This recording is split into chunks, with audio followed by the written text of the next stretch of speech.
Hello दोस्तों, स्वागत है आप सभी का मेरे YouTube चैनल सिविल सेवक यूपीएससी पीसीएस में। और हम कवर कर रहे हैं इंडिया ईयर बुक को, जिसमें हम देखेंगे चैप्टर 5 विधि और न्याय।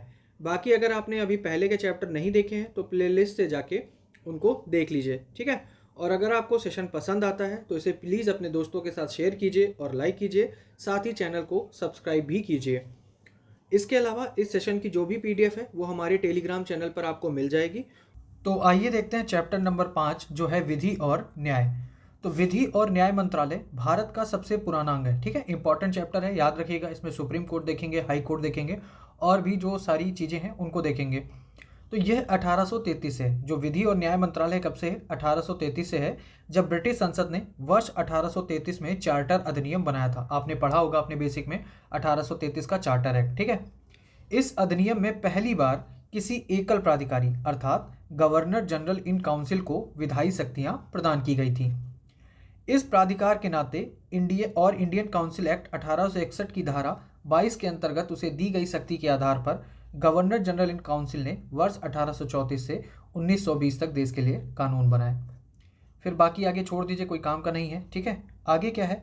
विधि और न्याय मंत्रालय में 3 विभाग शामिल हैं, ठीक है। कौन कौन से विभाग हैं? एक तो विधि कार्य विभाग हो गया, दूसरा विधायी विभाग हो गया और तीसरा हो गया न्याय विभाग। और तीनों विभागों के कार्य अलग अलग हैं जो हम आगे देखेंगे। जैसे विधि कार्य विभाग का क्या काम है? तो विधि कार्य विभाग को संविधान और कानूनों की विवेचना, अभियोग, कानूनी पेशे, कानूनों में सुधार, नागरिक कानूनों से जुड़े मुद्दों पर विदेशी राष्ट्रों के साथ संधियां व समझौता करने, भारतीय विधिक सेवा सहित विधि सेवाओं आदि कानूनी कार्यों की जिम्मेदारियां दी गई हैं। वहीं विधायी विभाग क्या करता है? ये केंद्र सरकार के प्रमुख कानूनों का प्रारूप तैयार करने का कार्य करता है। कुल मिला के जो कानूनों का ड्राफ्ट होता है वो तैयार करता है विधायी विभाग। फिर आता है न्याय विभाग। तो ये क्या करता है? ये भारत के मुख्य न्यायाधीश, उच्चतम न्यायालय या उच्च न्यायालयों के न्यायाधीशों आदि की नियुक्ति, त्यागपत्र और पद से हटाए जाने से जुड़े कार्य होते हैं। तो इन तीनों विभागों के काम जो हैं वो अलग अलग आते हैं। अगला टॉपिक है विधि के स्रोत। तो भारत में विधि के प्रमुख स्रोत क्या क्या हैं? एक तो संविधान हो गया, संविधि हो गई, पारंपरिक कानून हो गए और निर्णय विधि, ठीक है। इनको याद रखना, कोर्ट में पूछ सकते हैं। तो विधि के प्रमुख स्रोत हो गए। उसके अलावा आगे देखें तो भारतीय क्षेत्र के अंदर सभी अदालतें सर्वोच्च न्यायालय के फैसले को मानने के लिए बाध्य हैं, ये आपको पता होगा। स्थानीय रीति रिवाज और परंपराएं, ठीक है, जो अधिनियम, नैतिकता आदि के विरुद्ध नहीं है। यानी जो कुछ रीति रिवाज और परंपराएं हैं, ठीक है, अगर वो अधिनियम के खिलाफ नहीं है या उनके विरुद्ध नहीं है तो उन्हें भी मान्यता प्राप्त है। और कुछ क्षेत्रों में न्याय करते समय अदालतों द्वारा इन्हें भी ध्यान में रखा जाता है। तो ये आपको स्टेटमेंट याद रखना है, ठीक है। अगला है कानून का अधिनियमन। तो संसद संघ सूची में शामिल विषयों पर कानून बनाने का अधिकार किसको प्राप्त है? संसद को प्राप्त है। राज्यों का जो विधानमंडल है वो राज्य सूची में शामिल विषयों में कानून बनाने में सक्षम है। जो विषय राज्य सूची अथवा समवर्ती सूची में शामिल नहीं किए गए हैं, यानी जो अवशिष्ट शक्तियां आप देखते हो, उन पर कानून बनाने का अधिकार किसको प्राप्त है? केवल संसद को प्राप्त है, ठीक है। समवर्ती सूची में शामिल विषयों पर संसद और राज्य के विधानमंडल दोनों के द्वारा कानून बनाए जा सकते हैं, यह आपको बेसिक पता होगा। लेकिन किसी भी विरोध की स्थिति में राज्य विधानमंडल द्वारा बनाए गए कानून से अधिक प्रबल संसद द्वारा बनाया गया कानून होगा। यह आपको आइडिया होगा कि अगर समवर्ती सूची में शामिल कोई सब्जेक्ट है, ठीक है, उस पर कोई विषय पर मान लो राज्य ने भी कानून बना दिया और केंद्र ने भी बना दिया, तो प्रबल किसका माना जाएगा? केंद्र का माना जाएगा, ठीक है। यानी संसद का जो कानून होगा वो ज़्यादा प्रभावी होगा राज्य के कानून पर। विरोध की स्थिति में संसद द्वारा बनाया गया कानून तब तक अमान्य होगा जब तक उसे राष्ट्रपति की मंजूरी नहीं मिल जाती है। तो ये याद रखना, अगर कोई विरोध होता है तो ये तब तक मान्य नहीं होगा जब तक राष्ट्रपति की मंजूरी उस कानून पर नहीं मिल जाती है, और ऐसी स्थिति में वह उस राज्य में प्रभावी रहेगा, ठीक है। अगला है न्यायपालिका। तो प्रत्येक राज्य अथवा राज्यों तथा केंद्र शासित प्रदेशों के समूह के लिए एक उच्च न्यायालय है और उच्च न्यायालयों के अंतर्गत अधीनस्थ न्यायालयों का पदानुक्रम है। तो ये सारी चीज़ें हैं। कुछ राज्यों में छोटे और स्थानीय प्रकृति के दीवानी और फौजदारी विवादों का निपटारा करने के लिए न्याय पंचायत, पंचायत अदालत, ग्राम कचहरी आदि नामों से पंचायत न्यायालय कार्य करती हैं। तो ये बेसिकली न्यायपालिका का पूरा प्रोसीजर बताया जा रहा है, जो कंस्ट्रक्शन है उसकी बात की जा रही है, ठीक है। अब देखते हैं जिला न्यायालय के बारे में। यहाँ चीज़ें दी हुई हैं, हो सकता है यहाँ से क्वेश्चन बन जाए, तो थोड़ा ध्यान से देखिएगा।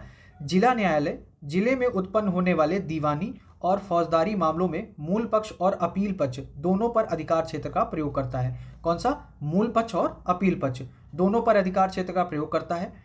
दीवानी मामलों में प्रादेशिक और आर्थिक अधिकार क्षेत्र आमतौर पर दीवानी न्यायालयों के विषय पर संबंधित राज्य अधिनियमों में निर्धारित किया जाता है। कहाँ पर निर्धारित होता है इनका? राज्य अधिनियमों में निर्धारित किया जाता है। जबकि आगे फौजदारी पक्ष में अधिकार क्षेत्र विशेष रूप से दंड प्रक्रिया संहिता, जिसको आप क्या बोलते हैं, भारतीय नागरिक सुरक्षा संहिता से लिया गया है। तो ये आपने याद रखना है। जैसे जो दीवानी मामलों में था विषय क्षेत्र, वो कहाँ था? वो राज्य अधिनियमों में निर्धारित किया जाता है। जबकि फौजदारी पक्ष ये कहाँ से लेता है अधिकार क्षेत्र? ये लेता है दंड प्रक्रिया संहिता, जिसको बोलते हैं भारतीय नागरिक सुरक्षा संहिता। इस कोर्ट संहिता के अनुसार जिला न्यायालय का सत्र न्यायाधीश किसी दोषी को अधिकतम मृत्युदंड दे सकता है जो उच्च न्यायालय द्वारा पुष्टि के अधीन है। ठीक है, उच्च न्यायालय उस पर पुष्टि कर सकता है। जिला एवं सत्र न्यायालय को दीवानी और फौजदारी दोनों मामलों में जिले में स्थित सभी अधीनस्थ न्यायालयों पर अपीली क्षेत्राधिकार प्राप्त है। फिर दीवानी यानी सिविल पक्ष में ट्रायल कोर्ट आरोही क्रम में, ठीक है, आरोही क्रम मतलब असेंडिंग ऑर्डर, चढ़ता हुआ। तो सबसे पहले क्या होता है? सिविल जज होता है, उसके बाद सिविल जज, ठीक है, सीनियर डिवीजन, पहले सिविल जज जूनियर डिवीजन, फिर सिविल जज सीनियर डिवीजन।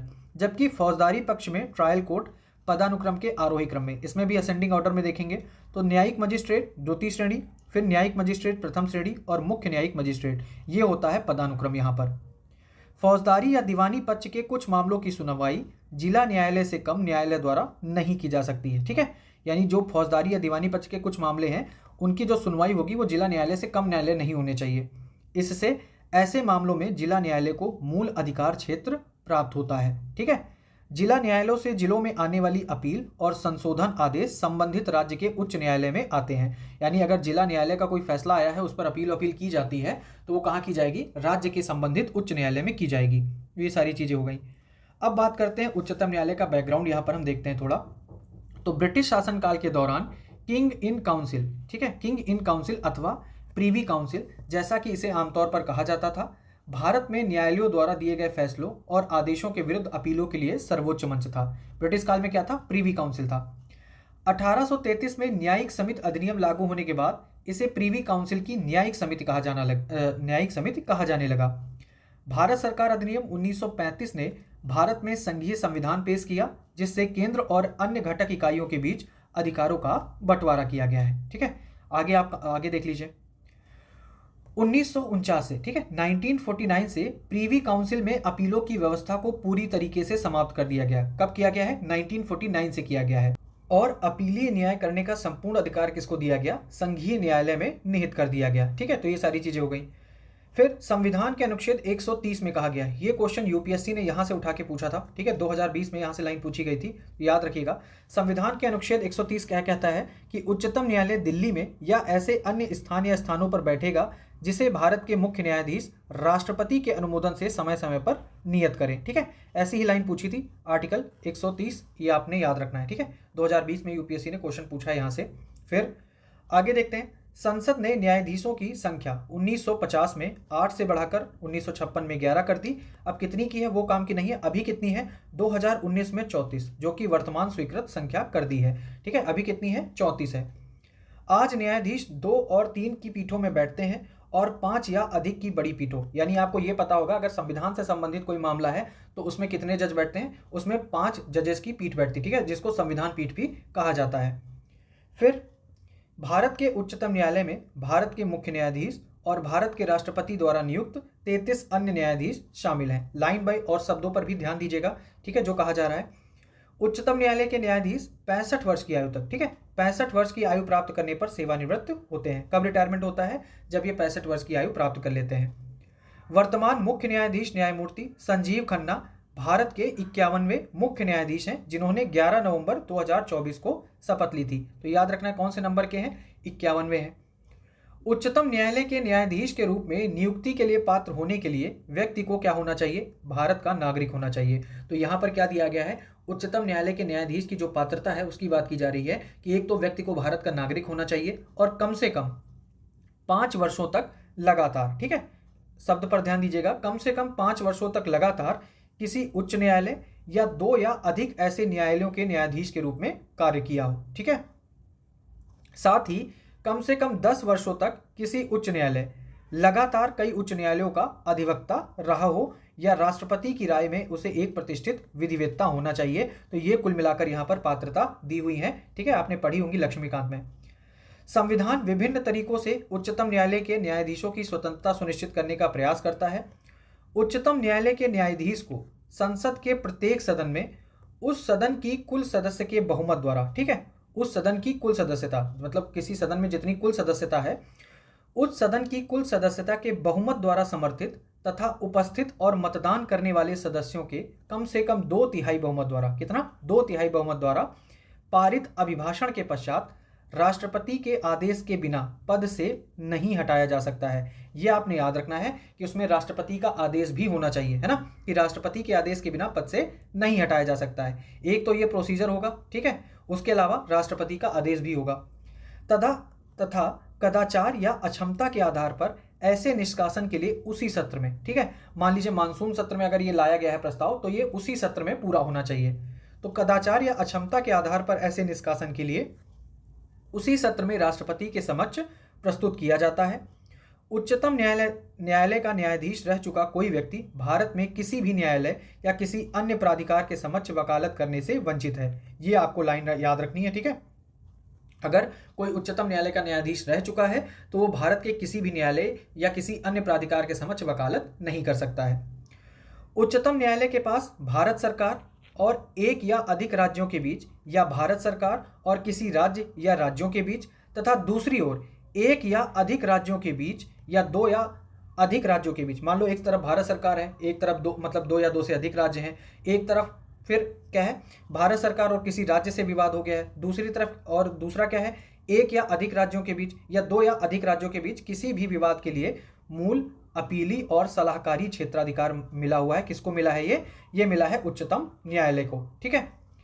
इसके अतिरिक्त संविधान का अनुच्छेद, ठीक है, जिसको भीमराव अंबेडकर जी ने क्या कहा है, संविधान की आत्मा कहा है। तो संविधान का अनुच्छेद 32 मूल अधिकारों के प्रवर्तन के संबंध में शीर्ष न्यायालय को व्यापक मूल क्षेत्राधिकार देता है। इसे उन्हें लागू करने के लिए बंदी प्रत्यक्षीकरण, ये जो 5 टाइप की रिट होती हैं ये आपके लिए इंपॉर्टेंट है, एग्जाम में पूछी गई है तो इनको आप रट्टा मार लीजिए, है ना। तो इसे उन्हें लागू करने के लिए बंदी प्रत्यक्षीकरण, परमादेश, निषेध, अधिकार प्रक्षा और उत्प्रेषण की प्रकृति में रिट सहित निर्देश, आदेश या रिट जारी करने का अधिकार है। तो यहाँ पर यह बताया गया है कि उच्चतम न्यायालय के मूल क्षेत्राधिकार क्या है ना। उच्चतम न्यायालय को किसी भी दीवानी, ठीक है, किसी भी दीवानी या फौजदारी मामले को एक राज्य उच्च न्यायालय से दूसरे राज्य उच्च न्यायालय में या किसी अन्य राज्य उच्च न्यायालय के अधीनस्थ न्यायालय में स्थानांतरित करने का निर्देश देने की शक्ति प्रदान की गई है। तो ये आपको याद रखना है। मान लो कोई दीवानी या फौजदारी मामला है तो क्या करेगा, मान लो उत्तर प्रदेश का हाईकोर्ट है, ठीक है, तो वो मामला उत्तर प्रदेश हाईकोर्ट से मध्य प्रदेश हाईकोर्ट में ट्रांसफर कर सकता है। इसके अलावा किसी अन्य राज्य उच्च न्यायालय के अधीनस्थ न्यायालय में स्थानांतरित करने का, मान लो उत्तर प्रदेश का है और डिस्ट्रिक्ट मान लीजिए लखनऊ में है, ठीक है, लखनऊ में अधीनस्थ न्यायालय में हो रहा है मामला और फिर उसने क्या किया कि उसको आजमगढ़ या बनारस, वहाँ की जो डिस्ट्रिक्ट कोर्ट है, अधीनस्थ न्यायालय है, वहाँ पर स्थानांतरित करने का निर्देश दे सकता है। कौन दे सकता है, ये सुप्रीम कोर्ट दे सकता है। फिर आगे है, उच्चतम न्यायालय यदि संतुष्ट हो जाता है कि उसके समक्ष और एक या अधिक उच्च न्यायालयों के समक्ष या दो या अधिक उच्च न्यायालयों के समक्ष समान या लगभग समान विधि प्रश्नों से संबंधित मामले लंबित हैं, ठीक है। मान लीजिए कोई एक पर्टिकुलर टॉपिक है, उस पर केरल की गवर्नमेंट ने अपने हाई कोर्ट में केस कर रखा है उसी टॉपिक पर, तमिलनाडु सरकार ने उसी टॉपिक पर अपने यहाँ की हाई कोर्ट में कर रखा है, या उत्तर प्रदेश की गवर्नमेंट ने कर रखा है सेम टॉपिक पर।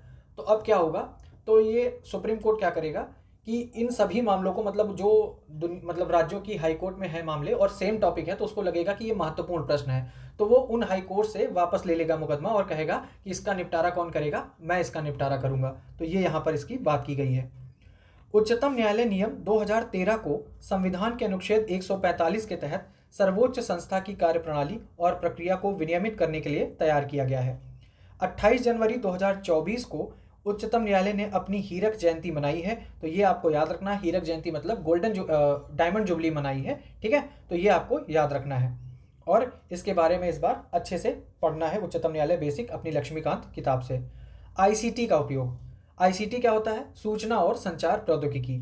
तो क्षेत्रीय भाषाओं में अनुवादित निर्णयों तक ऑनलाइन पहुंच प्रदान करने के लिए एक ऑनलाइन प्लेटफॉर्म सुप्रीम कोर्ट विधिक अनुवाद सॉफ्टवेयर SUVAS विकसित किया गया है। अब ये है क्या, ये सॉफ्टवेयर क्या करता है कि जो क्षेत्रीय भाषाओं में अनुवादित निर्णय हैं उन पर ऑनलाइन पहुंच प्रदान करने के लिए बनाया गया है। ई फाइलिंग 2.0 के रूप में एक उन्नत ई फाइलिंग सिस्टम डिजाइन किया गया है और लॉन्च किया गया है ताकि अधिवक्ता इलेक्ट्रॉनिक रूप से मामले दर्ज कर सकें। फिर न्यायालय को कागज रहित बनाने के लिए न्यायालय ने अधिवक्ता उपस्थिति पोर्टल लॉन्च किया है, जो न्यायालय की कार्रवाई में अधिवक्ताओं की उपस्थिति को रिकॉर्ड करता है और कागज की पर्चियों के उपयोग से बचाता है। ठीक है। सुस्वागतम क्या है, तो ये आपने याद रखना है, ये शायद किसी एग्जाम वगैरह में पूछा भी गया है। तो सुस्वागतम है वादियों, अधिवक्ताओं और अन्य आगंतुकों को परेशानी मुक्त ऑनलाइन प्रवेश पास जारी करने की सुविधा प्रदान करता है। और ये इसका यूज किसने किया है? सुप्रीम कोर्ट ने किया है। ठीक है। सुस्वागतम एक पोर्टल है और ये काम करता है। फिर अगला है ESCR जैसे प्लेटफॉर्म भारत के उच्चतम न्यायालय के निर्णयों के डिजिटल संस्करण तक पहुंच प्रदान करते हैं। ठीक है। तो जो अगर सुप्रीम कोर्ट का कोई फैसला आया है उसको डिजिटली कलेक्ट किया गया है तो वो कौन देता है? पहुंच प्रदान करता है ESCR। फिर आगे देखते हैं, आगे यहाँ पर बहुत सारी चीज़ें दी हैं, उनको छोड़ देते हैं। अब हम बात करते हैं उच्च न्यायालय की। तो भारत के संविधान के अनुच्छेद 214 में प्रावधान है कि प्रत्येक राज्य के लिए एक जो है उच्च न्यायालय होगा। ठीक है। आर्टिकल 214 क्या कहता है कि प्रत्येक राज्य के लिए एक उच्च न्यायालय होगा। उच्च न्यायालय राज्य के न्यायिक प्रशासन का प्रमुख होता है। देश में 25 उच्च न्यायालय हैं, तो आपने ये याद रखना है कि सभी राज्यों का अपना उच्च न्यायालय है, तो गलत हो जाएगा। आपके कितने राज्य हैं? 28 राज्य हैं। तो अभी आपके पास हाईकोर्ट कितने हैं? 25 हैं। तो ये स्टेटमेंट आपने याद रखना है। जिनमें से 3 उच्च न्यायालयों का अधिकार क्षेत्र एक राज्य से अधिक है, तो ये भी आपने याद रखना है। जिनमें से 3 उच्च न्यायालयों का अधिकार क्षेत्र क्या है? एक राज्य से अधिक है, यानी वो अपने स्टेट का भी संभाल रहे हैं और बगल वाले स्टेट का भी संभाल रहे हैं। केंद्र शासित प्रदेशों में दिल्ली का अपना उच्च न्यायालय है, तो ये आपने याद रखना है। ऐसे दे सकते हैं, ठीक है, कि केंद्र शासित प्रदेशों में दिल्ली, पुदुचेरी और जम्मू कश्मीर का अपना है, तो आपने गलत हो जाएगा क्योंकि पुदुचेरी का अपना साझा मतलब अपना न्यायालय नहीं है। केवल केंद्र शासित प्रदेशों में किसका है? दिल्ली का अपना उच्च न्यायालय है, जबकि जम्मू और कश्मीर तथा लद्दाख का साझा उच्च न्यायालय है। ठीक है। तो ये याद रखना है, ये स्टेटमेंट आपने याद रखना है।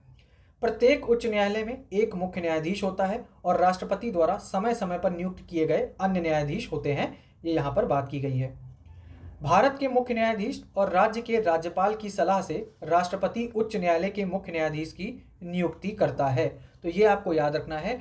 उच्च न्यायालय के मुख्य न्यायाधीश की नियुक्ति में कौन कौन शामिल होता है? एक तो भारत का मुख्य न्यायाधीश शामिल होता है। ठीक है। राज्य के राज्यपाल की सलाह से, मतलब इसमें राज्यपाल की सलाह भी ली जाती है, तो स्टेक होल्डर हो गया नंबर 2, और इसमें राष्ट्रपति भी शामिल होता है, तो नंबर 3। तो 3 लोग इसमें शामिल होते हैं। ठीक है। उच्च न्यायालय के न्यायाधीशों की नियुक्ति की प्रक्रिया में केवल इतना अंतर है कि उच्च न्यायालय में न्यायाधीशों की नियुक्ति की सिफारिश संबंधित उच्च न्यायालय के मुख्य न्यायाधीश द्वारा की जाती है। तो उच्च न्यायालय में जो न्यायाधीश और अन्य न्यायाधीश आते हैं उनकी जो सिफारिश है वो कौन करता है? संबंधित उच्च न्यायालय का मुख्य न्यायाधीश करता है। ठीक है। उच्च न्यायालय के न्यायाधीश 62 वर्ष की उम्र तक पद पर बने रहते हैं। सुप्रीम कोर्ट के थे 65 वर्ष और हाई कोर्ट के कितने हैं? 62 वर्ष। अब यहाँ पर पात्रता दी गई है कि न्यायाधीश के रूप में नियुक्ति के पात्र होने के लिए व्यक्ति का भारत का नागरिक होना जरूरी है और उसने 10 वर्ष तक भारत में न्यायिक कार्यालय संभाला हो। ठीक है। कितने वर्ष तक? 10 वर्ष तक। अथवा इसके अलावा या तो ये 10 वर्ष तक भारत में न्यायिक कार्यालय संभाला हो या इतनी ही अवधि के लिए, यानी कितनी? 10 वर्ष तक की अवधि के लिए उच्च न्यायालय अथवा ऐसी ही 2 या अधिक अदालतों में अनुक्रम में अधिवक्ता के रूप में वकालत की हो। ठीक है। तो ये सारी चीजें हो गई। फिर अगला है उच्च न्यायालय का क्षेत्राधिकार और उसकी सीट। तो प्रत्येक उच्च न्यायालय को अपने क्षेत्राधिकार में आने वाली सभी अदालतों और न्यायाधिकरणों की देखरेख करने का अधिकार है। वह ऐसी अदालतों से कामकाज का ब्यौरा मांग सकता है, सामान्य नियम बना सकता है और उन्हें जारी कर सकता है, अदालतों की कार्रवाई को विनियमित कर सकता है तथा तरीका और फॉर्म का निर्धारण कर सकता है। तो ये सारी चीज़ें हो गई इनका उच्च न्यायालय का क्षेत्राधिकार। अब यहाँ पर कौन से राज्य की कौन सी प्रमुख सीट है वो यहाँ पर बात की गई है। आपको PDF उपलब्ध करा दी जाएगी, आप ये टेबल एक बार देख लीजिएगा। ठीक है। फिलहाल जानकारी के लिए अगर पूछ लें तो आपको बेनिफिट मिल जाएगा, है ना। ये सारी चीज़ें छोड़ दीजिए, आगे चलते हैं। आगे है न्याय प्रदान करने और कानूनी सुधारों के लिए राष्ट्रीय मिशन। ठीक है। तो न्याय प्रदान करने और कानूनी सुधारों के लिए राष्ट्रीय मिशन की स्थापना कब की गई थी? वर्ष 2011 में की गई। इसके 2 उद्देश्य हैं। उद्देश्य क्या है? लंबित और बकाया मामलों को कम करके न्याय के लिए पहुंच बढ़ाना और ढांचागत परिवर्तनों और कामकाज के मानक और क्षमताओं को स्थापित करके जवाबदेही बढ़ाना। मामलों का निपटारा न्यायपालिका के क्षेत्राधिकार में आता है। ये सारी चीजें हैं। अगला है अधीनस्थ न्यायालयों के बुनियादी ढांचे का विकास। तो न्यायपालिका के लिए बुनियादी ढांचे के विकास की प्राथमिक जिम्मेदारी किसकी होती है? राज्य सरकारों की होती है।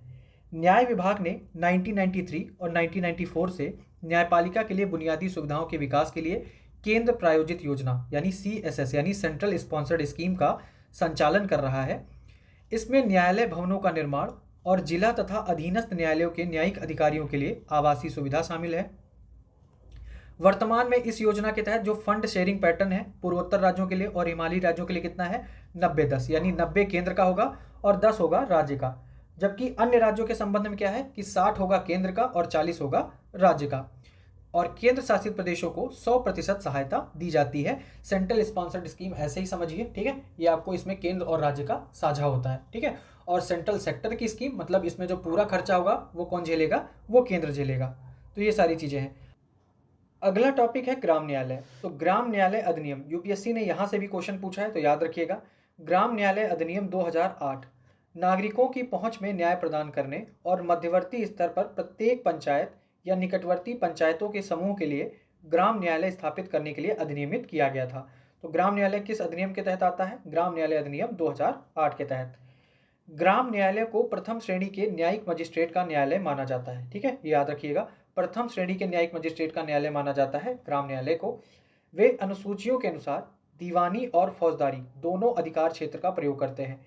यानी जो ग्राम न्यायालय है वो दीवानी और फौजदारी दोनों अधिकारों का प्रयोग कर सकते हैं। केंद्र और राज्य सरकारों को अनुसूचियों में किसी भी मद को जोड़ने या हटाने का अधिकार है। तो राज्य भी इसमें बदलाव कर सकता है और केंद्र भी बदलाव कर सकता है ग्राम न्यायालय से संबंधित। तो ये आपको याद रखना है, ठीक है। अगला टॉपिक है वाणिज्यिक न्यायालयों के माध्यम से अनुबंधों का बेहतर प्रवर्तन। वैसे तो ये टॉपिक में कुछ इतना खास है नहीं, आप छोड़ना चाहो तो छोड़ लो, हाईलाइट कर दिया है, PDF आपके पास होगी, आप अगर पढ़ना भी चाहते हैं तो वहाँ से आप पढ़ सकते हैं, ठीक है। अगला है ई-कोर्ट के माध्यम से डिजिटलीकरण की पहल। तो सिंपल सी बात है, ई-कोर्ट मिशन मोड परियोजना का उद्देश्य न्यायालयों में ICT को, ठीक है, सूचना और संचार प्रौद्योगिकी को सक्षम करके तथा गुणात्मक और मात्रात्मक रूप से न्यायिक उत्पादकता को बढ़ाकर देश की न्यायिक प्रणाली को बदलना है, जिससे न्याय वितरण प्रणाली सुलभ, लागत प्रभावी, विश्वसनीय और पारदर्शी बन सके। अब राष्ट्रीय न्यायिक डेटा ग्रिड ई-कोर्ट परियोजना के तहत ऑनलाइन प्लेटफॉर्म के रूप में बनाए गए आदेशों, निर्णयों और मामलों का एक डेटाबेस है। तो राष्ट्रीय न्यायिक डेटा ग्रिड क्या है ये यहाँ पर बताया गया है। ई-कोर्ट परियोजना के तहत ऑनलाइन प्लेटफॉर्म के रूप में जो आदेश हुए हैं, जो निर्णय हुए हैं, उन मामलों का डेटाबेस यानी एक टाइप का कलेक्शन है ये, ठीक है। फिर आगे अगर हम बात करें तो अभी ये यहाँ पर लिखा गया है कि सर्वोच्च न्यायालय की संवैधानिक पीठ में अब कौन से उच्च न्यायालयों ने लाइव स्ट्रीमिंग शुरू की है, ठीक है। गुजरात, गुवाहाटी, उड़ीसा, कर्नाटक, झारखंड, पटना और मध्य प्रदेश के उच्च न्यायालयों और भारत के माननीय सर्वोच्च न्यायालय की संवैधानिक पीठ में वीडियो कॉन्फ्रेंसिंग कार्रवाई की लाइव स्ट्रीमिंग शुरू की गई है, ठीक है। तो ये आपको याद रखना है कि कितने राज्यों के उच्च न्यायालयों ने ये लाइव स्ट्रीमिंग शुरू की है कार्रवाई की, ठीक है। सर्वोच्च न्यायालय में तो है ही, बाकी राज्यों के मामले में गुजरात, गुवाहाटी, उड़ीसा, कर्नाटक, झारखंड, पटना और मध्य प्रदेश, ठीक है। कुल मिलाकर 7 राज्य के उच्च न्यायालय हैं जिन्होंने कार्रवाई की लाइव स्ट्रीमिंग शुरू की है। फिर उच्च न्यायालयों के निर्णयों और अंतिम आदेशों के खिलाफ या आदेशों के लिए उच्च न्यायालयों के निर्णय और अंतिम आदेशों के लिए एक संग्रह प्रदान करने हेतु एक नया निर्णय और आदेश खोज पोर्टल का उद्घाटन किया गया है, ठीक है, जिसे judgments.ecourts.gov.in पर एक्सेस किया जा सकता है और यह सुविधा सभी को निःशुल्क प्रदान की जा रही है। तो निर्णय और आदेश खोज पोर्टल क्या है? इसमें क्या होगा कि उच्च न्यायालय के निर्णय और अंतिम आदेशों के लिए एक संग्रह प्रदान करने हेतु इस पोर्टल का उद्घाटन किया गया है।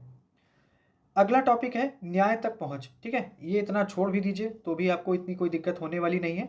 यहाँ पर देखिए, एक है न्याय बंधु, प्रो बोनो लीगल सर्विसेज, यानी न्याय बंधु कार्यक्रम का उद्देश्य क्या है? देश भर में निःशुल्क कानूनी सेवाएं प्रदान करने के लिए एक ढांचा स्थापित करना।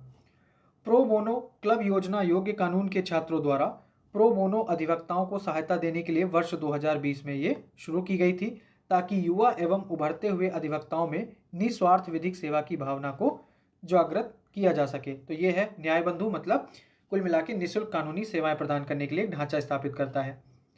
जिला न्यायालयों में 1 दशक से अधिक पुराने लंबित मामलों को कम करने के लिए न्याय मित्र कार्यक्रम शुरू किया गया है। तो ये याद रखना है, ये न्याय मित्र कार्यक्रम शुरू किया गया है क्यों? क्योंकि जिला न्यायालयों में 1 दशक से अधिक, ठीक है, 1 दशक से जो अधिक पुराने लंबित मामले हैं उनको कम करना है, इसलिए न्याय मित्र कार्यक्रम शुरू किया गया है। न्याय विभाग ने, किसने? न्याय विभाग ने भारत के गणतंत्र की 75वीं वर्षगांठ मनाने के लिए 1 साल तक चलने वाले, कब तक चलेगा ये? 1 साल तक चलने वाला अखिल भारतीय अभियान हमारा संविधान हमारा सम्मान शुरू किया है। तो ये आपको यहाँ पर याद रखना है, ठीक है, यहाँ से क्वेश्चन बनने की संभावना रहेगी, याद रखिएगा। इसका उद्देश्य है संविधान के बारे में जागरूकता पैदा करना, नागरिकों को पंच प्राण के साझा सिद्धांतों के बारे में संवेदनशील बनाना और नागरिकों को उनके अधिकारों, कर्तव्यों, हकों तथा सरकार की अन्य कानूनी और नागरिक केंद्रित सेवाओं के बारे में शिक्षित करना है। तो हमारा संविधान हमारा सम्मान किस लिए है? न्याय विभाग ने शुरू किया है भारत के गणतंत्र की 75वीं वर्षगांठ मनाने के लिए, और ये 1 साल तक कार्यक्रम चलेगा, ठीक है। तो ये करंट, बेसिकली ये करंट भी ऐड हो गया है बेसिक के साथ साथ।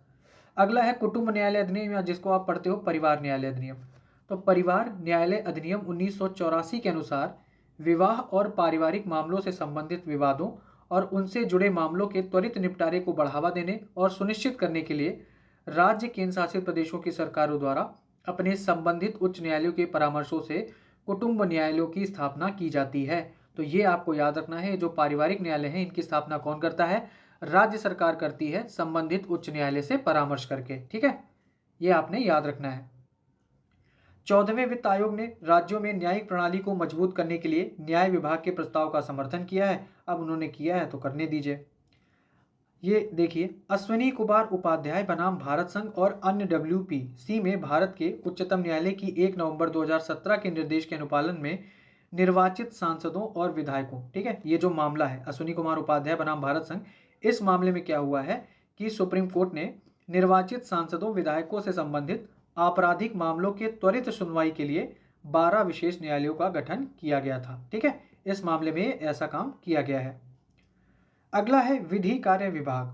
तो विधि कार्य विभाग को भारत सरकार कार्य आवंटन नियम 1961 के अनुसार कुछ मदें आवंटित की गई हैं। अब ये विधि कार्य विभाग करता क्या है? संविधान और कानूनों की व्याख्या सहित कानूनी मामलों पर मंत्रालयों को सलाह देता है।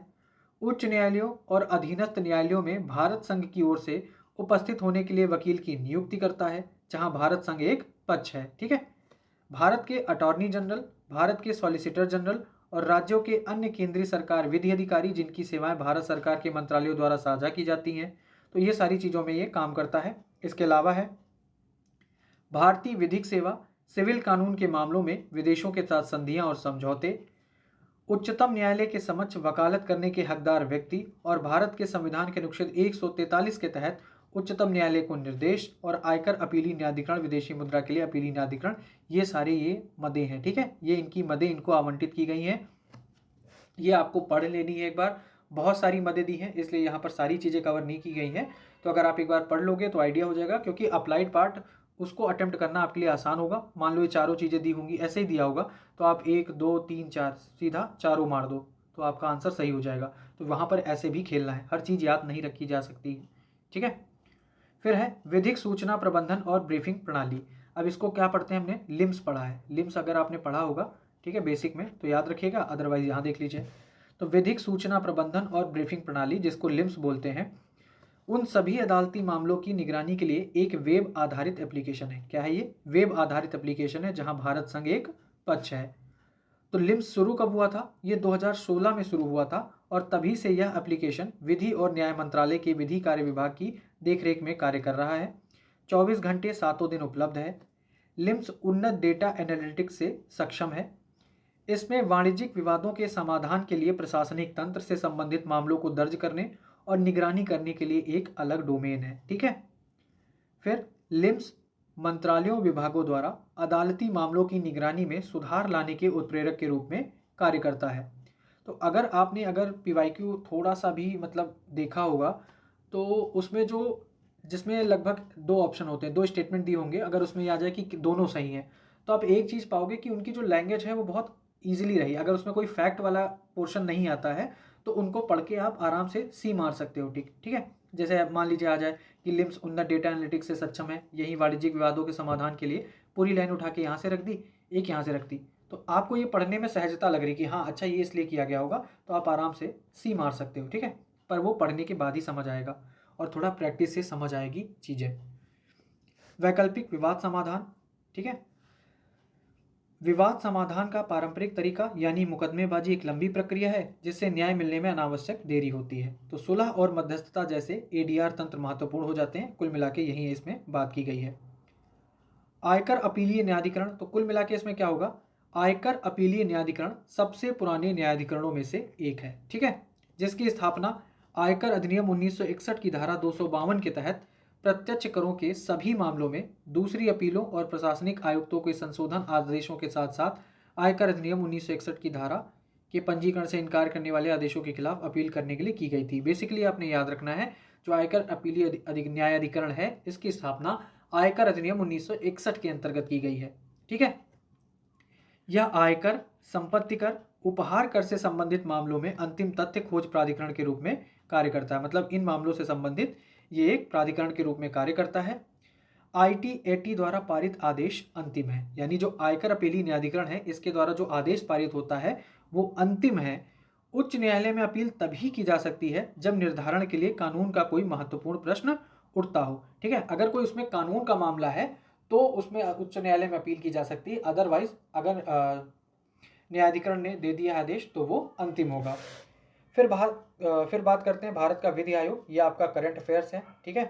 तो भारत के विधि आयोग का गठन हर 3 साल में कानून के क्षेत्र में अनुसंधान के लिए निश्चित संदर्भ शर्तों के साथ भारत सरकार के विधि और न्याय मंत्रालय के विधि कार्य विभाग की अधिसूचना द्वारा किया जाता है।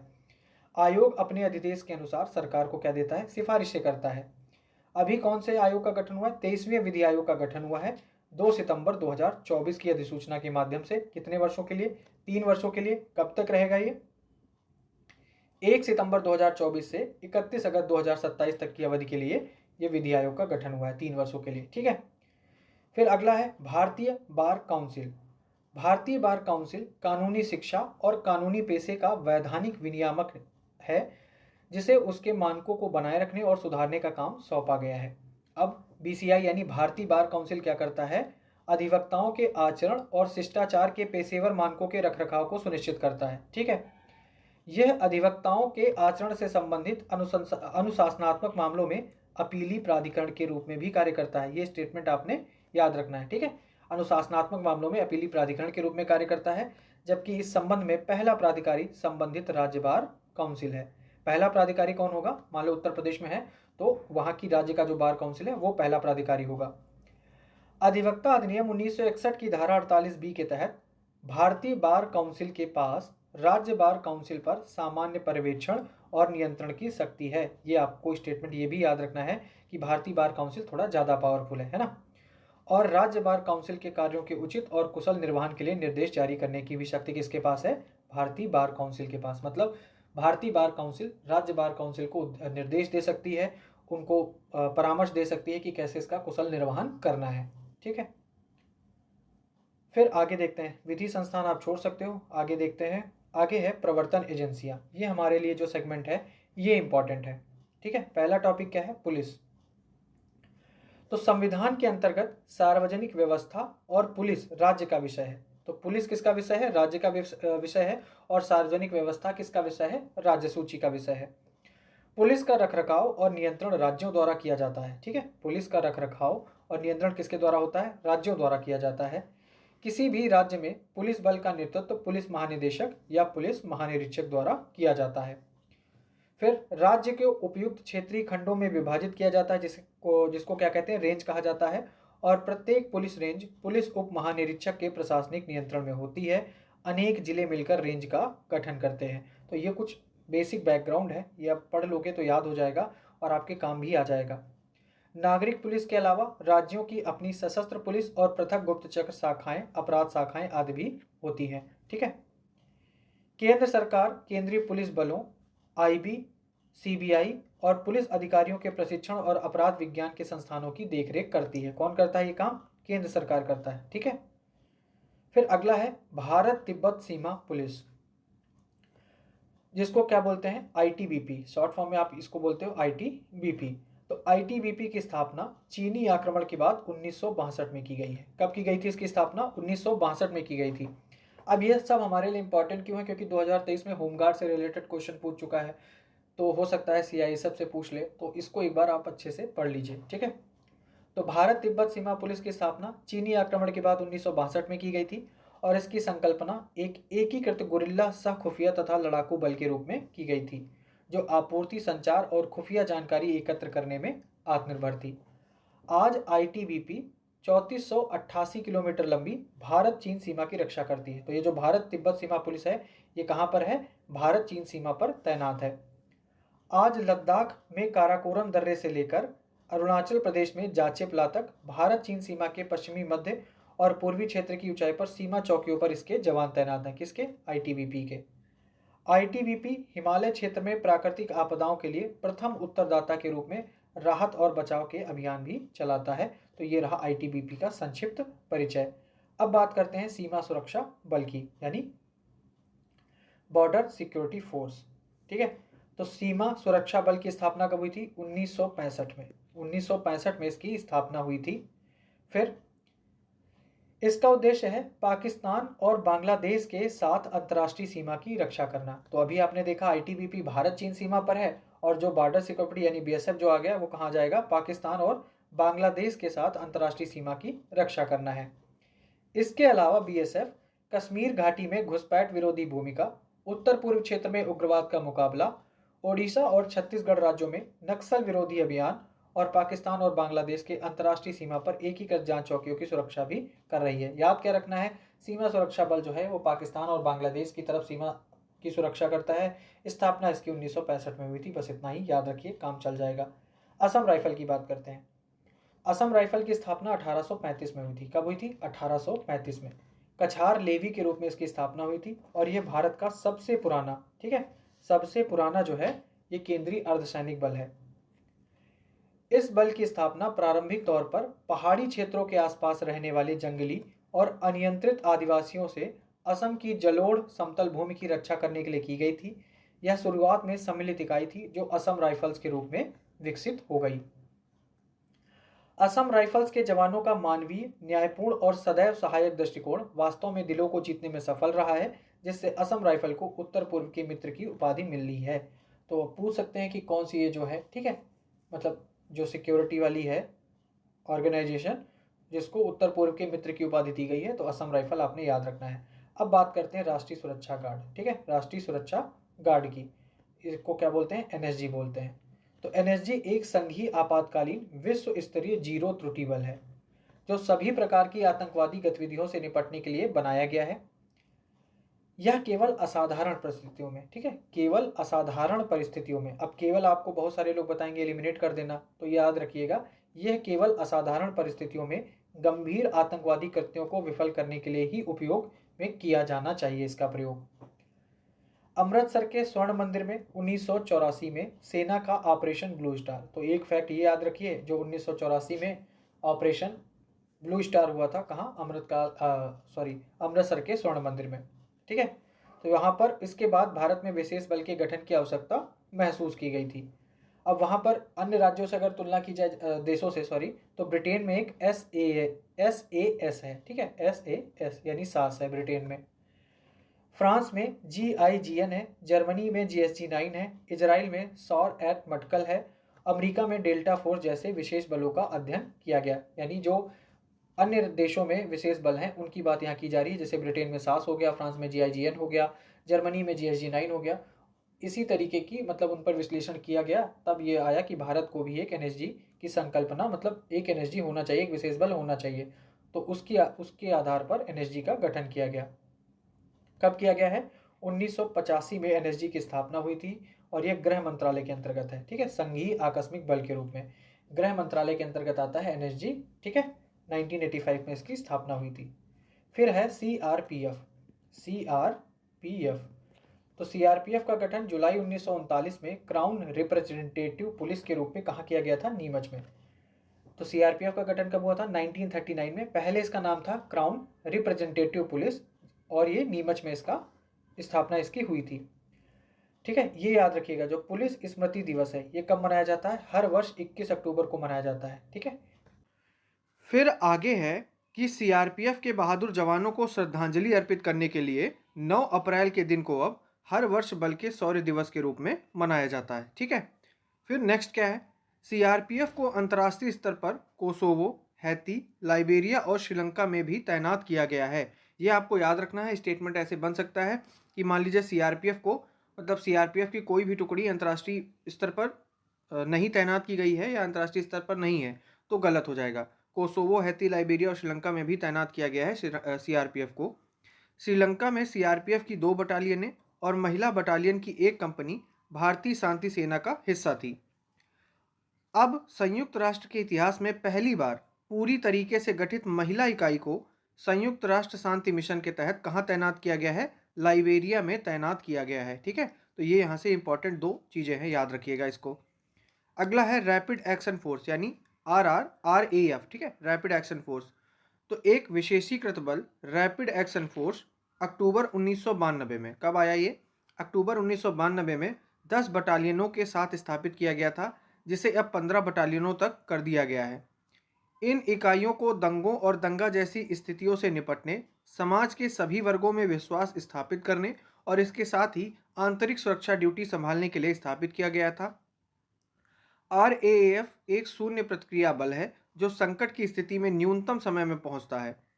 इसका नेतृत्व इंस्पेक्टर जनरल रैंक के अधिकारी द्वारा किया जाता है। ठीक है, कौन करता है इसका नेतृत्व? इंस्पेक्टर जनरल रैंक का अधिकारी इसका नेतृत्व करता है। फिर अगला है साहसी कार्रवाई के लिए कमांडो बटालियन। तो 2008 और 2011 के बीच में, ठीक है, 2008 और 2011 के बीच में 10 कोबरा बटालियन साहसी कार्रवाई के लिए कमांडो बटालियन का गठन किया गया था।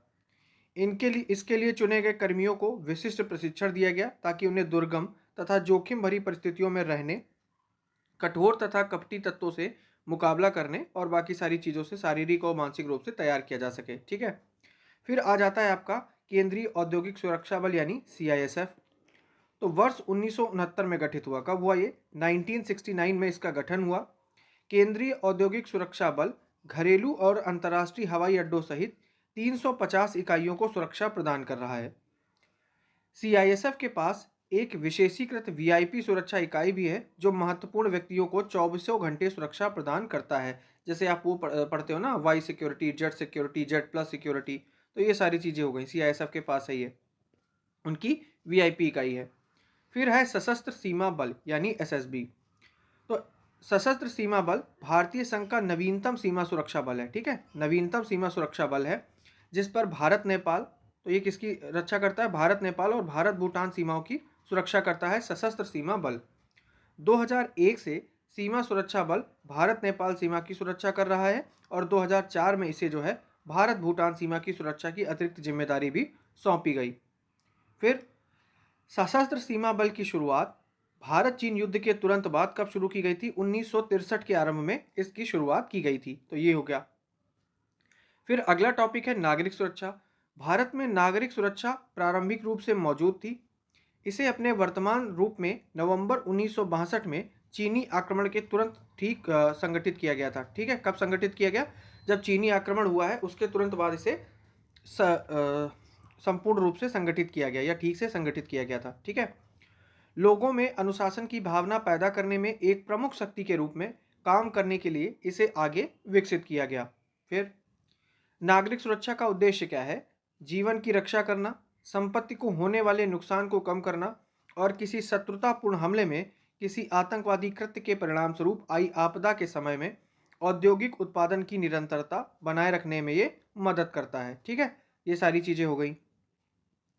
नागरिक सुरक्षा मुख्य रूप से स्वैच्छिक आधार पर, ठीक है, स्वैच्छिक आधार पर संगठित की जाती है, सिवाय थोड़े वेतनभोगी कर्मचारियों तथा प्रतिष्ठानों को एक छोटे से समूह के, मतलब जो कर्मचारी और प्रतिष्ठानों का एक छोटा सा समूह है उसको अगर छोड़ दें तो नागरिक सुरक्षा मुख्य रूप से स्वैच्छिक आधार पर संगठित की जाती है, जिन्हें किसी भी आपातकाल के दौरान बढ़ाया जाता है। यानी ये जो वेतनभोगी और पेंशन वाले कर्मचारी थे, प्रतिष्ठान, इन्हें तो आपातकाल के दौरान बढ़ाया जाता है, बाकी ये स्वैच्छिक आधार पर संगठित है। प्रशिक्षण 3 स्तरों पर आयोजित किया जाता है, स्थानीय स्तर, राज्य स्तर और राष्ट्रीय स्तर पर। 1957 में नागपुर में अपनी स्थापना के बाद से नेशनल सिविल डिफेंस कॉलेज, ठीक है, तो ये नेशनल सिविल डिफेंस कॉलेज कहाँ स्थापना है इसकी, नागपुर में, और 1957 में नागरिक सुरक्षा और आपदा राहत प्रबंधन में विभिन्न पाठ्यक्रमों का संचालन कर रहा है। कॉलेज में विदेशों के स्वयंसेवक छात्रों को भी प्रशिक्षित किया गया है। नागरिक सुरक्षा उपायों के लिए राज्यों को कुछ केंद्रीय वित्तीय सहायता भी नियमित रूप से दी जाती है, ठीक है, तो ये रहा नागरिक सुरक्षा। अब ये था होमगार्ड। 2023 में यूपीएससी ने यहाँ से क्वेश्चन पूछा था, ठीक है, तो देख लेते हैं। होमगार्ड जो अब नागरिक सुरक्षा बल का एक महत्वपूर्ण अंश है, पहली बार भारत में दिसंबर 1946 में स्थापित किया गया था, ठीक है। होमगार्ड कब आया, 1946, दिसंबर 1946 में स्थापित किया गया था, ताकि राज्य पुलिस सहायता के लिए नागरिक के बीच फैले अशांति और सांप्रदायिक दंगों को नियंत्रित किया जा सके, ठीक है। फिर आगे है, होमगार्ड्स को होमगार्ड्स अधिनियम तथा नियमों के अनुसार तथा समाज के विभिन्न वर्गों से भर्ती किया जाता है। कहाँ से किया जाता है, होमगार्ड्स अधिनियम तथा समाज के विभिन्न वर्गों से भर्ती किया जाता है, जिनमें डॉक्टर, इंजीनियर, वकील, निजी क्षेत्र के संगठन, कॉलेज और विश्वविद्यालय के छात्र, कृषि और औद्योगिक कर्मचारी शामिल हैं, जो अपना खाली समय संगठन को देते हैं, ठीक है, और समुदाय की सेवा करते हैं। तो ये हो गया एक, तो कुल मिला के स्वयं सेवक वाला कार्य हो गया। सदस्यता की सामान्य अवधि 3 से 5 वर्ष होती है। स्वैच्छिक बल को प्रदान की जाने वाली सुविधाओं में मुफ्त वर्दी, धुलाई भत्ता और प्रशिक्षण के दौरान मुफ्त भोजन और आवास, वीरता, विशिष्ट और सराहनीय सेवाओं के लिए नगद पुरस्कार और पदक भी शामिल है। प्रशिक्षण के दौरान इन्हें प्रशिक्षण भत्ता भी दिया जाता है। तो कुल मिला के इतनी चीज़ें होमगार्ड से रिलेटेड 2023 में पूछ चुका है, यहाँ से आने की संभावना थोड़ी कम है। अगला है दमकल सेवा। तो दमकल अग्निशमन सेवा नागरिक सुरक्षा का एक महत्वपूर्ण अंग है।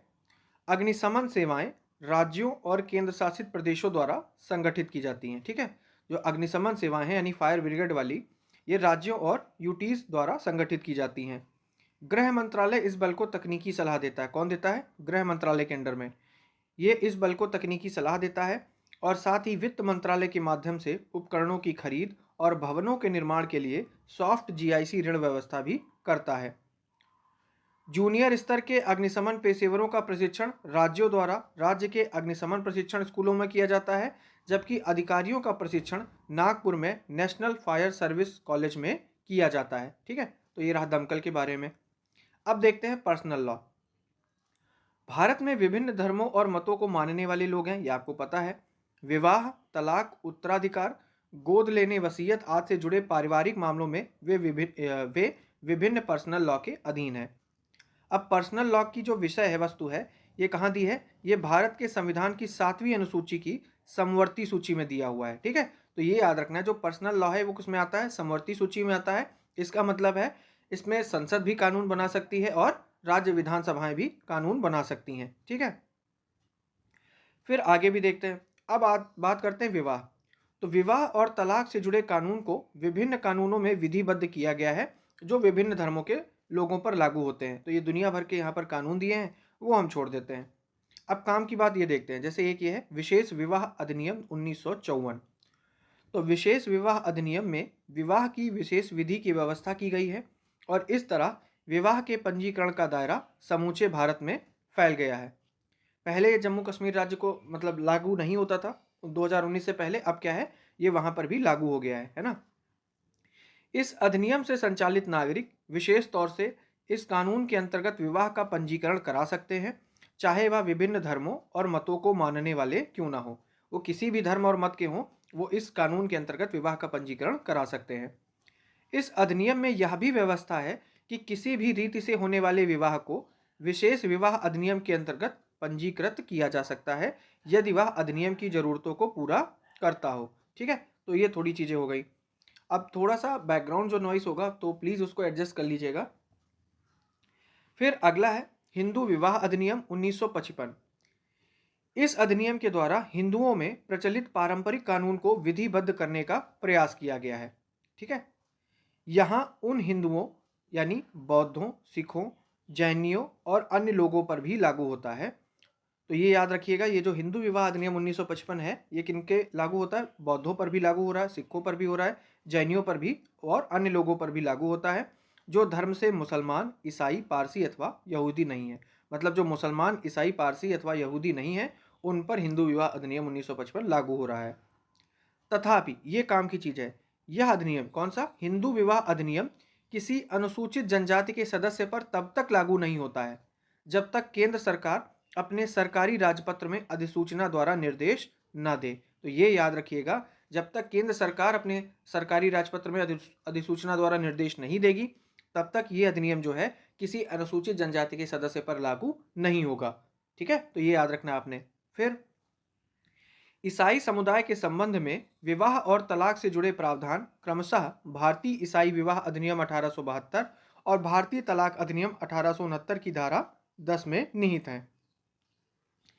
इस धारा के अंतर्गत कोई भी पति अपनी पत्नी से व्यभिचार के आधार पर तलाक ले सकता है और पत्नी अपने पति के धर्म परिवर्तन करने और किसी अन्य महिला से विवाह करने, और यहाँ पर कुछ आधार दिए हुए हैं, उन आधार पर तलाक ले सकती है। ठीक है, तो बाकी सारे आधार हैं, उसको छोड़ देते हैं।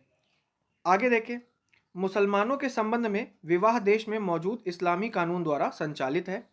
तलाक के मामले में किसी मुस्लिम पत्नी के पास अपने विवाह को तोड़ने के संबंध में अधिक प्रतिबंधित अधिकार है। ठीक है, यहाँ पर ये सारी चीज़ें दी हैं कि विवाह तोड़ने की इजाज़त देते हैं वो कौन कौन से चीज़ें हैं। ठीक है, उसको फिलहाल छोड़ देते हैं। आगे देखते हैं, मुस्लिम विवाह अधिनियम 1939 द्वारा, जो मैं छोड़ रहा हूँ अगर आपको लगता है वो इंपॉर्टेंट है तो प्लीज़ आप पीडीएफ के थ्रू उसको पढ़ लीजिएगा। ठीक है, हो सकता है कुछ चीज़ें मुझसे मिस हो जाए।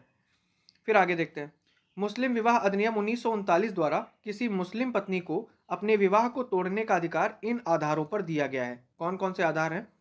4 वर्ष से पति का ठौर ठिकाना पता ना हो कि वो कहाँ रह रहा है, 4 वर्ष से ना पता हो। पति ने 2 वर्ष से पत्नी की परवरिश ना की हो। 7 वर्ष या अधिक समय के लिए पति जेल में रह रहा हो। पति बिना किसी उपयुक्त कारण के 3 वर्ष तक अपने वैवाहिक दायित्वों को पूरा करने में विफल रहा हो। पति की नपुंसकता, 2 वर्ष लंबा पागलपन, कोढ़ अथवा संक्रामक यौन रोग से पीड़ित हो, 15 वर्ष की उम्र से पहले ही विवाह हो चुका हो तथा विवाह को शारीरिक संबंध स्थापित करके पूर्ण नहीं किया गया हो, और क्रूरता। तो कुल मिला के ये 9 आधार हैं जिसमें कोई मुस्लिम पत्नी अपने विवाह को तोड़ सकती है। ठीक है, ये मुस्लिम विवाह अधिनियम 1939 के हिसाब से। फिर पारसी विवाह और तलाक अधिनियम 1936, ये इंपॉर्टेंट है थोड़ा सा, क्योंकि हो सकता है ये दे दे कि इस अधिनियम के अनुसार क्या प्रावधान है ना, इसलिए मैं इनको पढ़ रहा हूँ। पारसी विवाह और तलाक अधिनियम 1936 पारसियों के वैवाहिक संबंधों को संचालित करता है। ठीक है, वैवाहिक संबंधों को संचालित करता है, और अधिनियम में पारसी शब्द को पारसी जोरस्ट्रियन के रूप में परिभाषित किया गया है। जोरस्ट्रियन वह व्यक्ति है जिसने जोरस्ट्रियन धर्म को अपनाया है, और इस कानून के अंतर्गत प्रत्येक विवाह और तलाक को अधिनियम में निर्धारित प्रक्रिया के अनुसार पंजीकृत कराना जरूरी है। फिर यहूदियों के विवाह संबंधी कानूनों के लिए भारत में कोई विधिबद्ध कानून नहीं है। ठीक है, तो ये याद रखिएगा, यहूदियों के विवाह संबंधी कानूनों के लिए भारत में कोई भी विधिबद्ध कानून नहीं है। यहाँ तक कि आज तक वे अपने धार्मिक कानूनों से संचालित है। यहूदी विवाह को आपस में क्या मानते हैं? इकरारनामा नहीं मानते हैं। ठीक है, सॉरी, बल्कि दो व्यक्तियों के बीच ऐसा संबंध मानते हैं जिसमें काफी समर्पित कर्तव्य शामिल हैं, और इसमें विवाह को किस आधार पर? व्यभिचार अथवा क्रूरता के आधार पर अदालतों के जरिए तोड़ा जा सकता है। ये हो गया यहूदियों का विवाह। अब सिखों के विवाह अधिकार की अगर हम बात करें तो सिखों के विवाह अधिकार, जिन्हें क्या कहा जाता है? आनंद कहा जाता था, उसकी वैधता के संदेहों को मिटाने के लिए आनंद विवाह अधिनियम के 1909 बनाया गया है। इसमें विवाह के पंजीकरण की व्यवस्था नहीं प्रदान की गई है। हिंदू विवाह अधिनियम 1955 द्वारा सभी हिंदुओं, बौद्धों, जैनियों और सिखों पर लागू होता है, ये हमने पहले भी देखा है। यह उन सभी व्यक्तियों पर भी लागू होता है जो मुसलमान, ईसाई, पारसी और यहूदी नहीं है, जब तक कि वे यह ना सिद्ध कर दें कि वे इस कानून से पहले हिंदू कानून, रीति रिवाजों और परिपाटियों से नियंत्रित नहीं थे। ठीक है, तो ये चीज है, इन 4 लोगों को छोड़कर बाकी अन्य जो आएंगे वो हिंदू कानून, हिंदू विवाह अधिनियम 1955 उन पर लागू होगा। फिर हिंदू विवाह अधिनियम 1955 की धारा 2 के अंतर्गत सिखों को हिंदुओं की परिभाषा में शामिल किया गया है, तो ये आपने याद रखना है। ठीक है, फिर अब देखते हैं भरण पोषण। ये बहुत ज़्यादा हाईलाइटेड टॉपिक चल रहा है कि इनने उनका तलाक हो गया, उन्होंने इतने करोड़ रुपए दिए थे। थोड़ा सा हाईलाइटेड टॉपिक है, याद रखिएगा इसको अच्छे से, है ना। देखते हैं। भरण पोषण का अधिकार क्या है? ये पर्सनल लॉ का हिस्सा है, ठीक है। कोड ऑफ क्रिमिनल प्रोसीजर 1973 के अंतर्गत भरण पोषण का अधिकार न केवल पत्नी और आश्रित बच्चों का है, बल्कि गरीब माता पिता और तलाकशुदा पत्नी का भी है। तो ये याद रखिएगा, भरण पोषण के अधिकार सिर्फ केवल जो है पत्नी और बच्चों तक सीमित नहीं है, बल्कि माता पिता और तलाकशुदा पत्नी पर भी है। हालांकि पत्नी के दावे पति के पास पर्याप्त साधन पर निर्भर करते हैं। मतलब पत्नी कितना वो चाहती है वो इस पर निर्भर करेगा कि उसके पास, पति के पास कितना पर्याप्त साधन है। सभी आश्रित व्यक्तियों के लिए भरण पोषण का दावा 500 रुपये प्रतिमाह तक सीमित है, लेकिन इस सीमा को कोड ऑफ क्रिमिनल प्रोसीजर अधिनियम 2001 द्वारा हटा दिया गया। ये याद रखिएगा, ठीक है। कितना था? 500 रुपये प्रतिमाह तक सीमित था भरण पोषण वाला, लेकिन इसको हटा दिया गया है। कोड ऑफ क्रिमिनल प्रोसीजर के अंतर्गत भरण पोषण के अधिकार को शामिल करने का लाभ है कि त्वरित और सस्ता उपाय किया जा सकता है।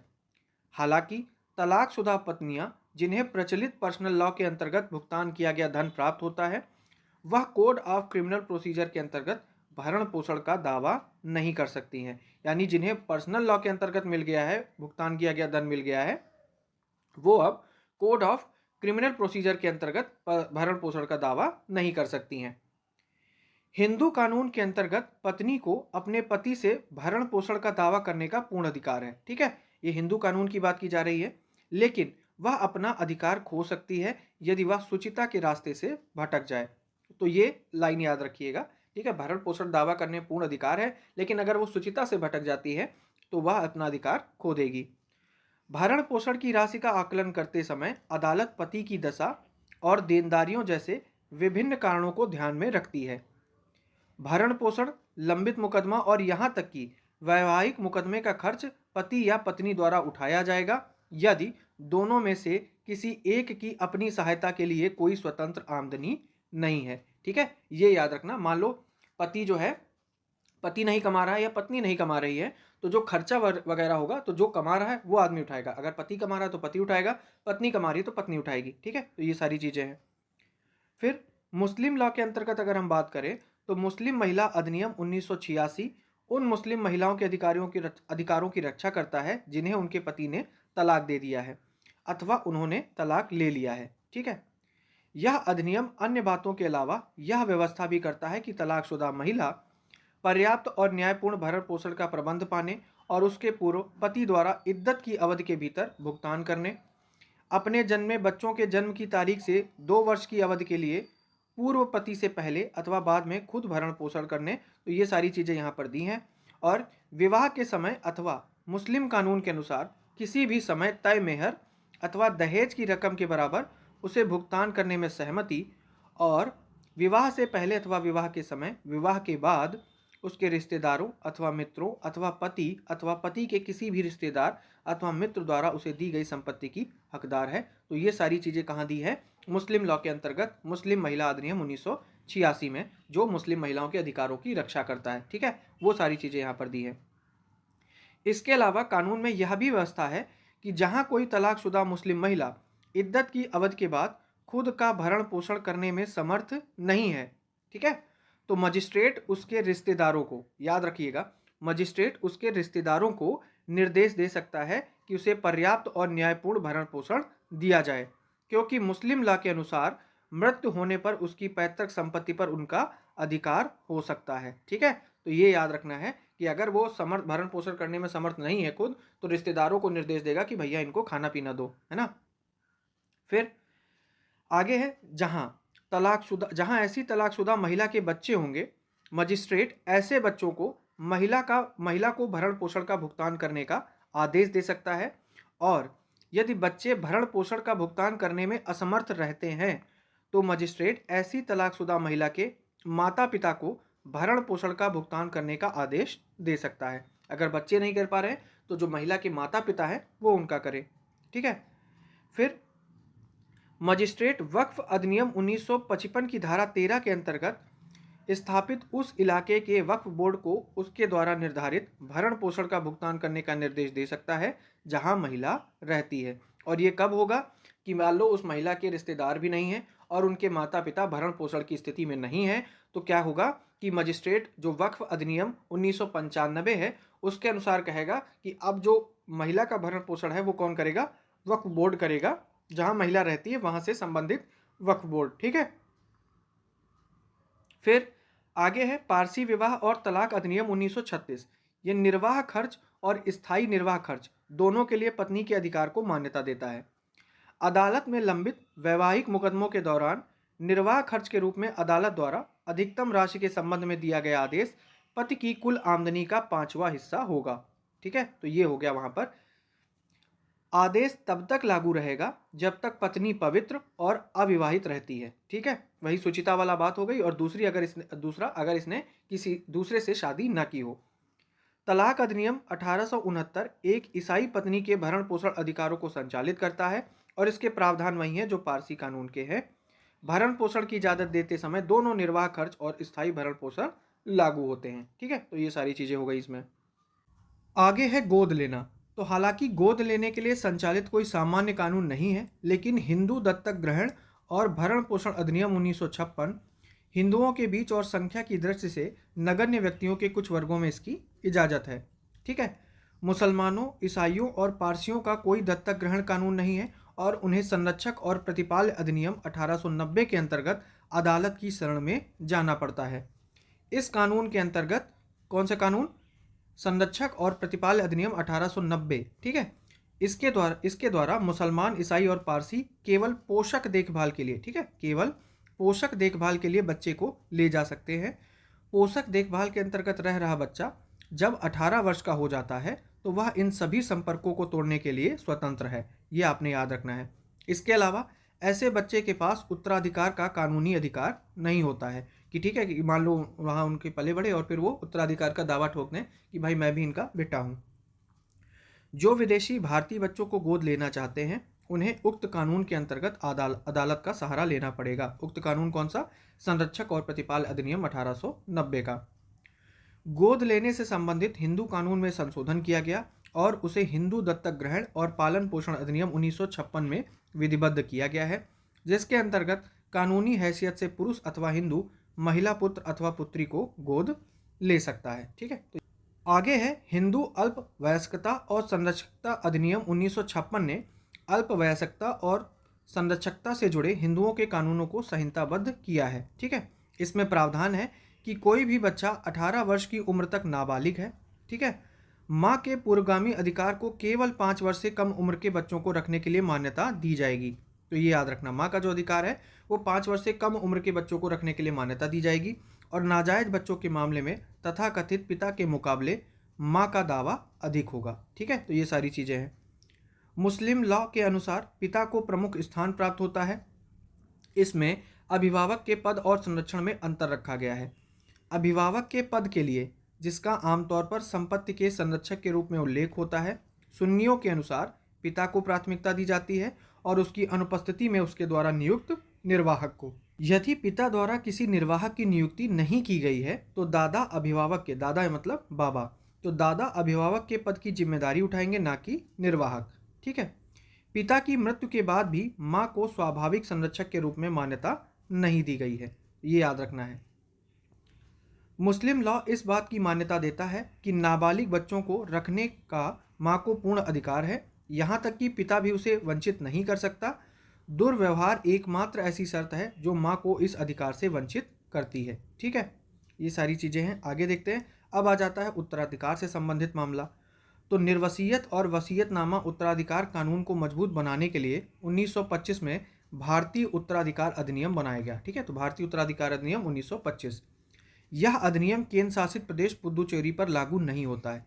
तो ये स्टेटमेंट आपको याद रखना है कि ये पुदुचेरी पर लागू नहीं होता है। ठीक है, फिर बाकी आगे ये सारी चीज़ें हैं, ये आप हाईलाइट करके दे रहा हूँ आपको, ये आप पढ़ लेना। ठीक है, काम का है नहीं उतना ज़्यादा, इसलिए इसको छोड़ रहा हूँ। यहाँ भी वही चीज़ है, इसको भी आप हाईलाइटेड पार्ट है, आप देख लेना एक बार। फिर आगे देख लेते हैं कि हिंदू और ईसाई कानूनों के विपरीत मुस्लिम कानून किसी व्यक्ति के वसीयत के अधिकार पर रोक लगाता है। एक मुसलमान अपनी कुल संपत्ति का केवल 1/3 वसीयत में दे सकता है। वारिस की इजाज़त के बिना किसी अजनबी को वसीयत देना वैध है, यदि वह संपत्ति का 1/3 से अधिक नहीं है, लेकिन किसी वारिस को अन्य वारिसों की मंजूरी के बिना वसीयत में देना अमान्य है। ये सारी चीज़ें अभी उत्तराधिकार से संबंधित यहाँ पर दी हुई थी, आप एक बार पढ़ जरूर लेना इसको, ठीक है। फिर आगे देखते हैं, आगे टॉपिक क्या है, निर्वाचन क्षेत्रों का परिसीमन। अब आपको परिसीमन आयोग अगर पता हो तो ये क्या है, आर्टिकल 82, ठीक है, आर्टिकल 82 है परिसीमन से संबंधित, और यहाँ से यूपीएससी ने क्वेश्चन पूछा था, ठीक है, वो देखते हैं। चुनावी सीमाएं संविधान के अनुच्छेद 82 और 170 के प्रावधानों के अनुसार खींची जाती हैं, ठीक है। मतलब इस मान लीजिए ऐसा होता है ना कि निर्वाचन क्षेत्र, आपका जो निर्वाचन क्षेत्र होगा उसमें कौन कौन सी तहसीलें शामिल होंगी, ये सारी चीज़ें डिसाइड की जाती हैं, वो होता है परिसीमन। देश में पहला परिसीमन आयोग 1952 में, दूसरा 1962 में, तीसरा 1973 में, चौथा 2002 में, ठीक है, और पांचवा 2020 में गठित किया गया था। यूपीएससी ने 2024 में सवाल पूछा है कि अभी तक कितने परिसीमन आयोग गठित किए गए हैं, 1 2 3 4, तो वहाँ पर 4 का ही ऑप्शन था, इन्होंने 2020 वाला काउंट नहीं किया है, ठीक है, तो 4 ही ऑप्शन था वहाँ पर। फिर आगे देखते हैं, आगे है इलेक्ट्रॉनिक वोटिंग मशीन यानी ईवीएम और मतदाता सत्यापन योग्य प्रपत्र लेखांकन यानी वीवीपैट। तो ईवीएम और वीवीपैट जिसका प्रयोग निर्वाचन आयोग ईसीआई द्वारा संसदीय और विधानसभा क्षेत्रों के चुनाव कराने के लिए किया जा रहा है। 2 सार्वजनिक क्षेत्र के उपक्रमों, ये ईवीएम और वीवीपैट बनाता कौन है ये आपने याद रखना है, ठीक है, भारत इलेक्ट्रॉनिक्स लिमिटेड, ठीक है, बेल और electronic corporation of India limited द्वारा ये निर्मित है, ठीक है, ये आपको याद रखना है। ईसीआईएल इसको बनाता है और बेल बनाता है। ईवीएम का पहली बार उपयोग कब हुआ, तो ईवीएम का पहली बार उपयोग हुआ है 1982 में केरल के 70 पारूर विधानसभा क्षेत्र में पायलट आधार पर इसका प्रयोग किया गया था, लेकिन 2004 में जो लोकसभा का चुनाव हुआ इसका उपयोग देश भर के सभी मतदान केंद्रों में किया गया। मतलब 2004 में पूरा जो लोकसभा का चुनाव हुआ उसमें इसका प्रयोग किया गया। वहीं अगर हम वीवीपैट की बात करें तो इसका उपयोग पहली बार 2013 में नागालैंड के 51 नोक्सेन विधानसभा क्षेत्र के उपचुनाव में किया गया था। वीवीपैट ईवीएम से जुड़ी एक ऐसी अतिरिक्त इकाई है जो मतदाताओं द्वारा सत्यापन के लिए कागज की एक पर्ची प्रिंट करती है, जिसमें वोट किए गए प्रत्याशी की क्रम संख्या, नाम और चुनाव चिन्ह होता है। वो जो पर्ची निकलती है उसमें क्या क्या होता है, क्रम संख्या होता है, नाम होता है और चुनाव चिन्ह होता है, जो देखने की खिड़की में लगभग 7 सेकंड के लिए दिखाई देता है, ठीक है।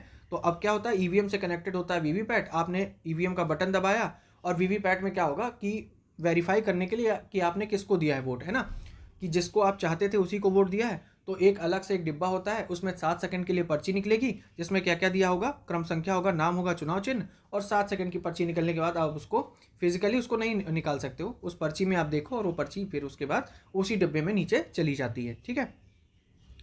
मतदाता फोटो पहचान पत्र, तो निर्वाचन आयोग ने 1993 में देश भर में मतदाता फोटो पहचान पत्र का इस्तेमाल शुरू किया था।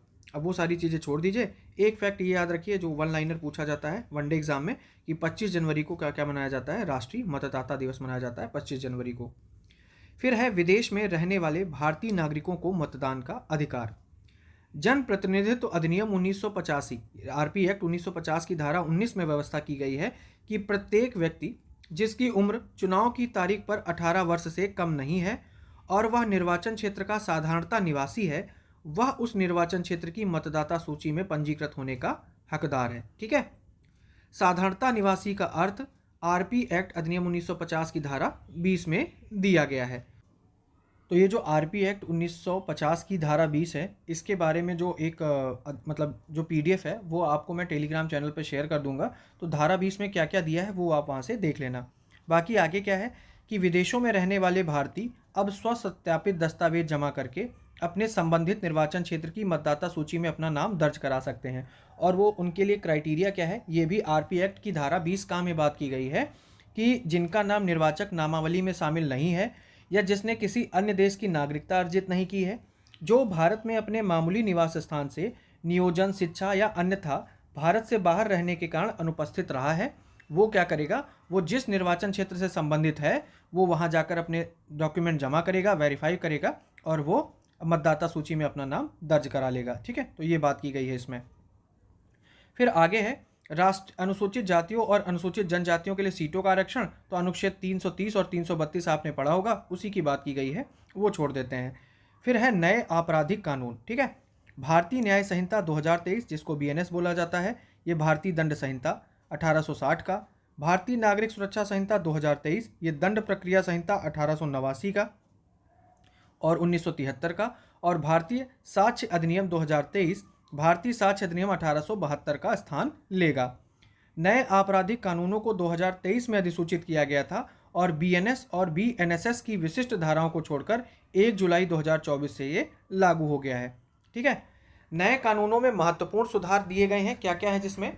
समयबद्ध दलील सौदेबाजी, ठीक है, समयबद्ध दलील सौदेबाजी, पहली बार अपराध करने वालों के लिए कम सजा धारा 293 और अधिकतम कारावास अवधि का 1/3 पूरा करने के बाद विचाराधीन कैदियों को रिहा करने का प्रावधान किया गया है इसमें। ठीक है, मान लो कोई अधिकतम कारावास अवधि है, अगर उसने किसी ने 1/3 हिस्सा पूरा कर लिया है तो वो विचाराधीन कैदियों को रिहा करने का प्रावधान इसमें किया गया है।